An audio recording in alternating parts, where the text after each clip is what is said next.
जवानों में आपसे मुखातिब हूं, अल्लाह को बूढ़े की तौबा भी पसंद है।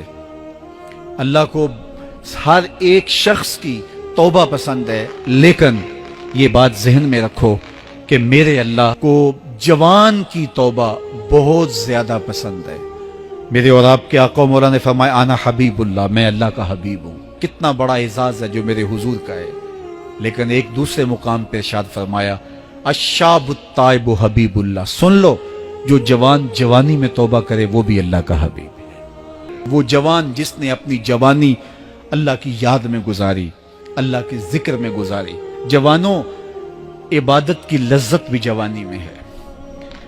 अगरचे जवानी मस्तानी होती है, जरा इस मस्तानी जवानी को तहज्जुद के मुसल्ले पे लाके देखो, क्या मस्ती चढ़ती है सजदों के अंदर, क्या लुत्फ है कयाम के अंदर, क्या सुकून है रुकू के अंदर। इस जवानी को मालिक की चौखट पे लाओ, फिर देखना कि ये जवानी कितनी लज्जत आफरी होती है। और फिर इस जवानी के बदले में अल्लाह ताला तुम्हें क्या क्या अता फरमाता है। वराजुलुन कल्बुहु मुअल्लकुम बिल मसाजिद, वो आदमी जिसका दिल मस्जिद के साथ वाबस्ता होता है। अल्लाह के घर की तामीर, अल्लाह के घर की तज़ईन, अल्लाह के घर की सफाई सुथराई, अल्लाह के घर की आबादकारी, अल्लाह के घर की हाजिरी, ये उसकी जिंदगी का मशगला है।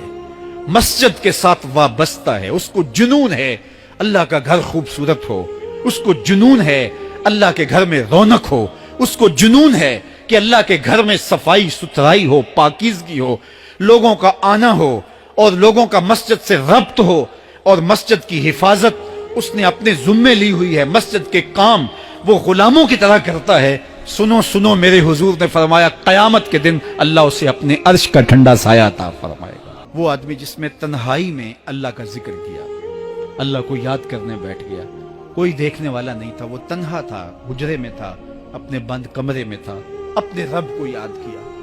अल्लाह की याद करते करते उसकी आंखों से आंसू टपकने लगे, उसकी आंखें आंसुओं का खिराज देने लगी।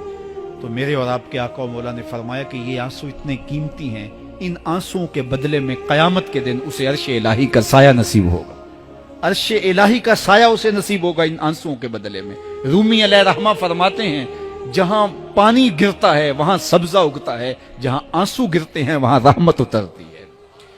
तो इसलिए जो अल्लाह की याद में रोने का लुत्फ है और अल्लाह की याद में आंसू बहाने का अजर और सिला रखा गया है, ये गुनाहों को धो डालता है, ये अंदर की सफाई और सुथराई का सबब और जरिया है। मेरे और आपके आका मौला ने फरमाया रातों की तन्हाइयों में उठ के कुरान पढ़ा करो और कुरान पढ़ते हुए रोया करो।